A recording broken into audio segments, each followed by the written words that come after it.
Thank y'all very much.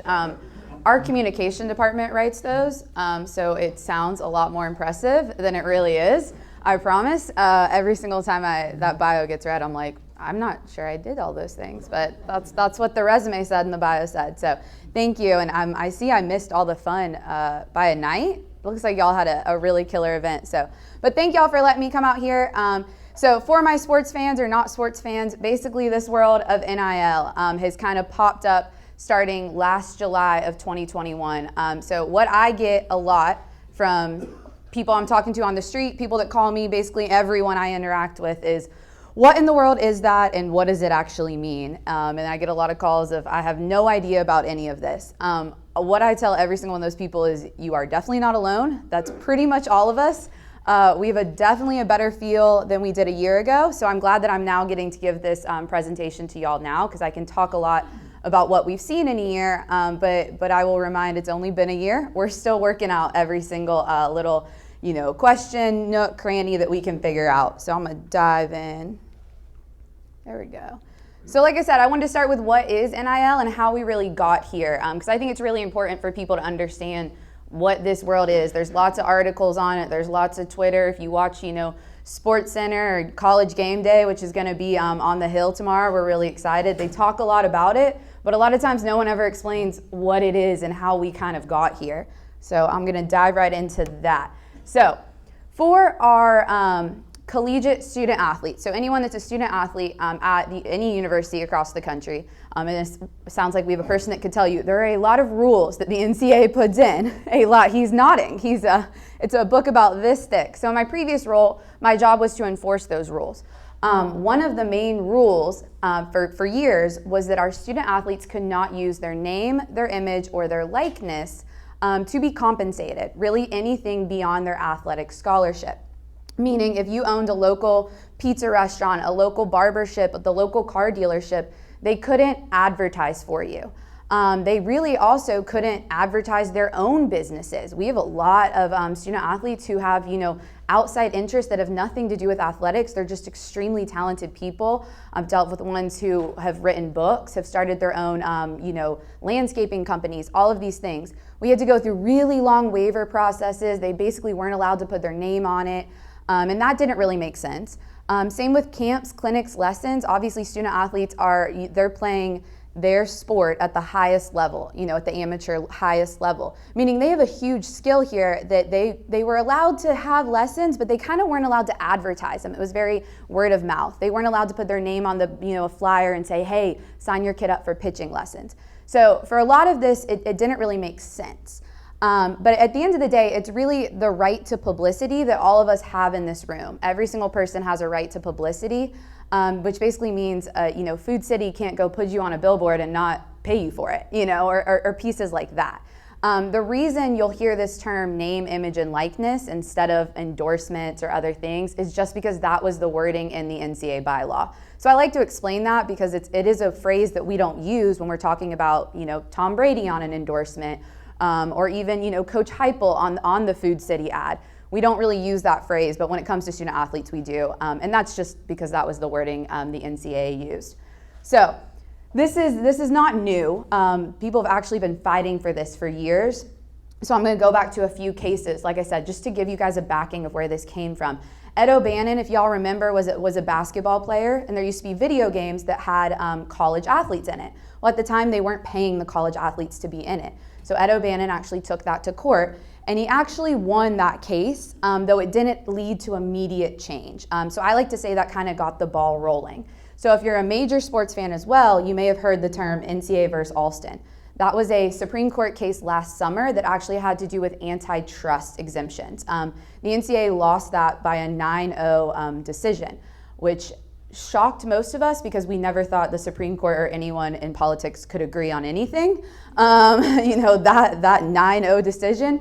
But really what it meant was the NCAA kind of had to be careful with where they were getting into antitrust and where we might have been violating antitrust.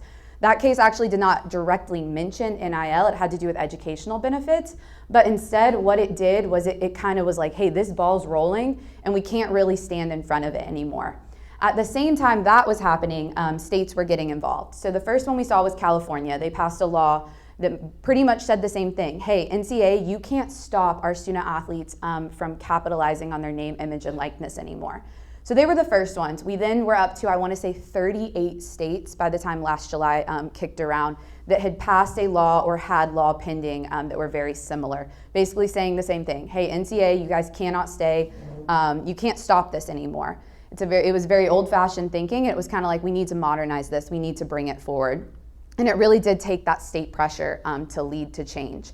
So here in the state of Tennessee, and I'll talk a little bit about it, we did have a state law passed. It was effective January of 2022, and we did amend it a little bit. I say we, not myself, but the state of Tennessee did amend it a little bit just to make things a little bit easier once we'd actually had learned more.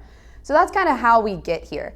Between all that state pressure, between those court cases, the NCAA said, hey, you guys are right, we do need to make a change. And so July 1st of 2021, they implemented their own interim policy, and I will make sure I'll go over. So this is what, when people say, hey, everyone calls NIL the wild, wild west, it kind of is, but there are rules. A lot of people will tell you there's no rules. I'm here to say there are rules, not a lot, but we do ask that these are followed. So people say, when I monitor this, when I enforce it, when I educate, this is what I start with, because this is what our student athletes have to follow. And this is where, if they don't follow it, we could have eligibility issues. And obviously that's the extreme case, and we do not want that to ever occur for any of our student athletes. So we spend a lot of time educating them, but also doing events like this and educating our community partners, educating our local brands, educating really anyone that wants to get involved in this space. So we have two things I say we have to follow: the NCAA interim policy and then Tennessee state law. So when it comes to that interim policy, any of these activities with NIL basically cannot do three things. First, these student athletes have to do something. Basically, we aren't just paying them, despite what some articles may say. We are not just paying them. They have to either provide some type of service, exchange some type of good, do some type of work, whether that be an endorsement at a local food city, or signing autographs, or teaching lessons, coaching a camp, doing a meet and greet. There's a whole wide range of activities that this can look like, which is where NIL is really, really fun. But they do have to do something. We are not just handing over money or anything without some type of exchange of action. The second one is that it cannot be contingent upon enrollment at a particular school. So what this was trying to take a stab at was really recruiting inducements. Obviously, recruiting is a huge thing in collegiate sports, especially now that we know, being in Knoxville, being an SEC country, y'all know better than anyone, SEC recruiting's huge, right? It is a race for the absolute best players. So what this was saying was, no deal can say, hey, if you come to this school, we'll make sure you get that Food City deal, right? That's what that was looking at. So it really does matter what that contract says. Now, the flip side of that, which I kind of have to remind people of, is once we have a student athlete I'm going to use obviously Tennessee for this, in Knoxville, a lot of our local Knoxville businesses naturally want to work with them because they're there. That's totally fine. It's just the contract can't say that they have to attend that university. Same with the last one. So this is the phrase that gets thrown around a lot: pay for play. Everyone was like, well, NIL is not pay for play, and it's not. So all that means is these NIL deals, these NIL opportunities, these NIL contracts cannot be tied to their athletic performance.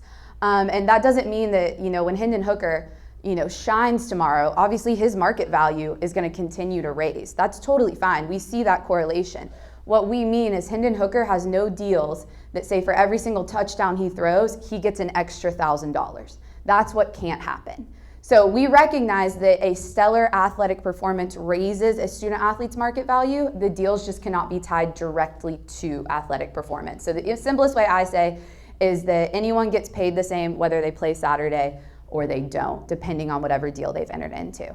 Like I said, those phrases get thrown around a lot. Sometimes it's correct, sometimes it isn't. I'll talk a little bit about our biggest challenges in this space, and some of it's misinformation. So thank y'all for letting me come here and clear it up. The next piece is our Tennessee state law. It pretty much mirrors the NCAA interim policy, not a lot of differences there. What we do have are a few prohibited categories, which are things like alcohol, tobacco, adult entertainment, and gambling. All areas that, we kind of feel, hey, those don't really align with UT Knoxville's values. So we just said, hey, student athletes, you cannot promote or go into NIL activities with those types of companies. hasn't really been a big problem. A lot of our student athletes understand, hey, that might not be the right company for me to align myself in, especially while I'm in college, right? Most of them pretty much are under the drinking age, and a lot of those are pretty basics that we really haven't had to run into a lot of issues with. But it is state law, so I like to keep that in mind and remind them often. Oh. There we go. So I did want to talk a little bit about what I actually do and what this space looks like right now. So I was one of the first ones, we were one of the first universities to have a position like myself where my number one job is only NIL. I don't split the job with compliance. I don't split the job with marketing. My number one job is only NIL. I probably think about it, talk about it way too much. My friends and family would tell you that they're sick of hearing about every single detail of NIL. But that's what they get at this point. As we all, I'm assuming, I'm going to pretend we all love the University of Tennessee in this room. But one of the great things about that place is that it's forward thinking. We were not sitting on the back burner on this. And I'll talk about a few initiatives that they were ahead of the curve. But one of them was my own position. Like I said, a job where I was fully dedicated to NIL. We were one of the first. We're starting to see it pop up everywhere, as of most things in college athletics. If one person does it, then about 20 other schools do it. But it was very much forward thinking of just giving our student athletes a resource so that they have somewhere to go with these questions. When this turned on last July, or I guess 2 Julys, July 2021, everyone kind of assumed everyone knew what to do. We assumed student athletes knew what to do. We assumed businesses knew what to do. We assumed coaches understood it. That wasn't the case. This was brand new to absolutely everyone involved. So our huge initiative was, let's give them the resources to get this right, whether that be my student athlete, my coaches, and our outside businesses. So that's really my job. I call myself a resource. That's all I really call myself. I'm here to answer questions and I'm here to help. I split it into 2 buckets. My internal is going to be my coaches, my student athletes, my administration. They are my number one priority because at the end of the day, we're here for our student athletes. It's why I have a job. It's why we have an entire athletic department. I want to make sure they understand what they are doing and that they are on the right side of this line.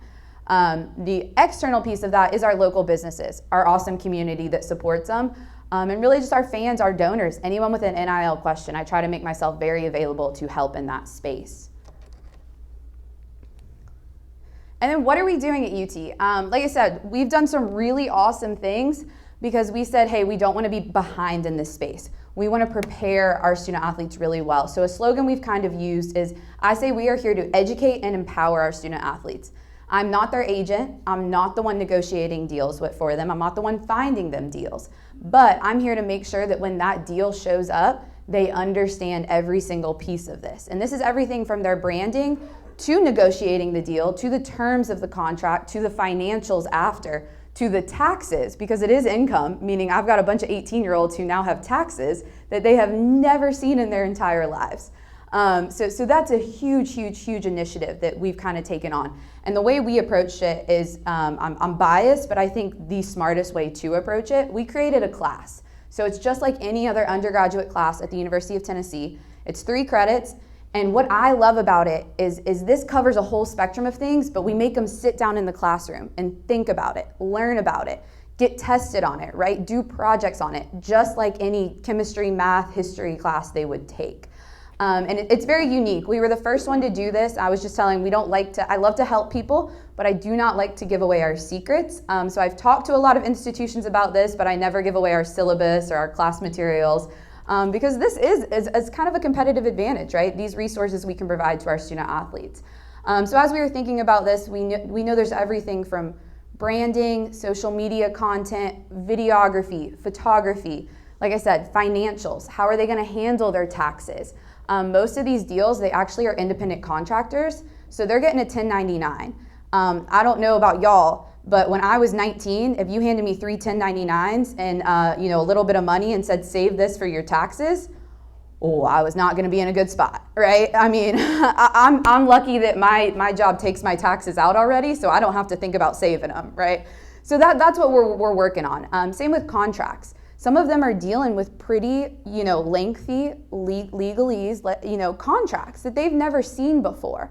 So that's where I get to come in to help them understand, what are you agreeing to? How are you getting paid? When are you getting paid? What's your agreement? When are you supposed to show up to that deal? Things like that. that sometimes can sound like basics, but we got to remember we're dealing with people who have never dealt with this before. And so our whole job is really around educating them in this space. What I love about this class was different schools were like, well, maybe we'll go get this expert and they'll do a session, or we'll go make this video. We said, we have the best professors right here at the University of Tennessee on almost any topic you can come up with. So what we did was just pull them in from each college. So it's a super unique class because we actually have professors from almost every single college rotating in to teach their expertise. So we don't have just, I come in to talk about NIL, but then we have someone from, the accounting department to come in and talk about those taxes, from communication to talk about branding, from sales and business to talk about how you actively approach or passively approach a deal. And that's something that was really special, and I think it's really, really working. I said I like to give this speech now, or this presentation now, because we've seen the success. I'll tell a short story. I had a student athlete. They are allowed to have NIL agents in this space, not professional sports agents, but basically people that help them with deals. I had an agent call me, and he had just signed one of our basketball players to his agency.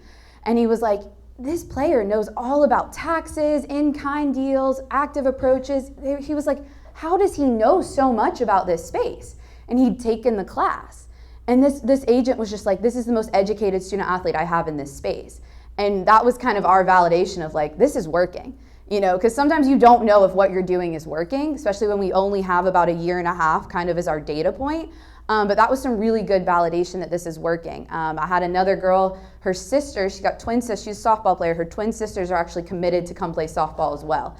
And I was in there talking to them, and they were like, oh, she already told us the class is awesome, we're already gonna make sure we're signed up.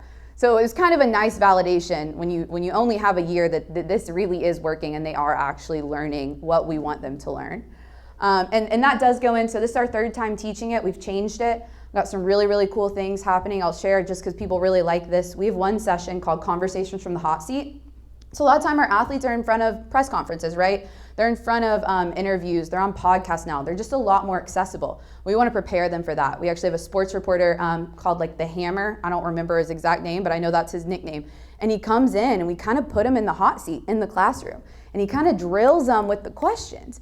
And it's amazing to see them learn how to respond to really, really hard questions and to a reporter twisting every single word in the classroom setting, right? Where if they screw up, it's okay. They can learn from it. And so that has been a huge beneficial piece.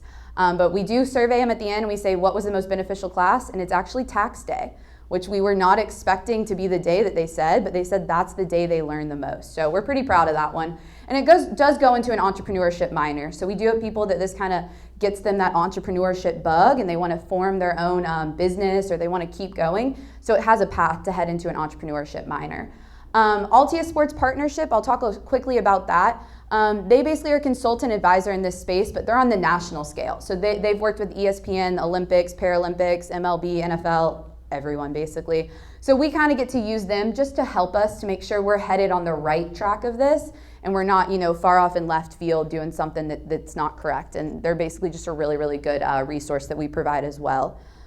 And last, like I said, my number one job is just to provide resources. So that's what I spend a whole lot of my day on, making sure our student athletes feel supported. And when they do have questions, they have somewhere to go with it, and we're getting them that good information. I'm going to speed along a little bit just because this is just on the class that I kind of talked about. I want to make sure I leave time for questions.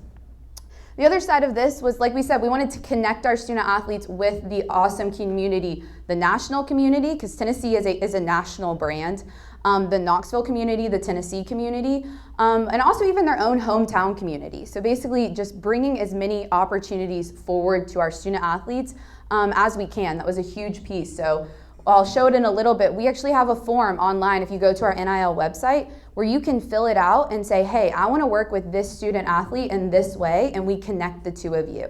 Because that was the big gap we were seeing in the first year, was we had a lot of people that wanted to do NIL deals and they didn't know how to get in touch with our student athletes. So we wanted to do that in a safe way. I don't just want to, throw out phone numbers and all of a sudden our student athletes are getting calls and not, sure who it's coming from. It might not be safe. So basically we created a connection for that. Same with just promoting, and then VFL and community outreach. That's really, really important. Helping promote our student athletes absolutely every single way we can. So big fun one, NIL successes in our first year. Like I said, this is way more fun a year. We've had, in our first year, over 700 NIL deals, over across about 350 student athletes. So the big fear was, oh my gosh, this is just gonna be football and basketball. That's not the case, and it's especially not the case at Tennessee. It's something we're really proud of, is that Lady Vol brand, right? It's super, super strong and super well supported. So one of the biggest fears was a gender inequity in this space. And I can proudly say we've got a pretty solid 50-50 male and female activity in this space. I think that one speaks to our awesome student athletes, both male and female, but I think it speaks to that Lady Vol brand and how well that was built up, obviously all the way back to the work of Pat Summitt and that Title IX, and how strong it is, because we aren't seeing that at every school. So it's something we want to continue to promote, but we want to continue to highlight as well. And I want to give you a glimpse. We've seen our student athletes do everything from your very typical endorsements. I've seen commercials. We've seen radio ads, actually. That was one that we kind of thought could be dead, but we actually have student athletes voicing over radio ads. We've seen social media, obviously, has been big. Your Twitter, your Instagram, your Facebook, your TikTok, things like that are just different social media platforms. We've seen lots of autograph signings, lots of meet and greets, lots of getting the local community excited. But then we also have seen what I saw kind of the fan, lower level. We've seen our student athletes be hired to show up to birthday parties, to show up to team practices, to teach camps, to teach those lessons, to teach clinics. Basically just really a lot of support around them from the community. And then we've seen kind of what I say little, more unique things, podcasts.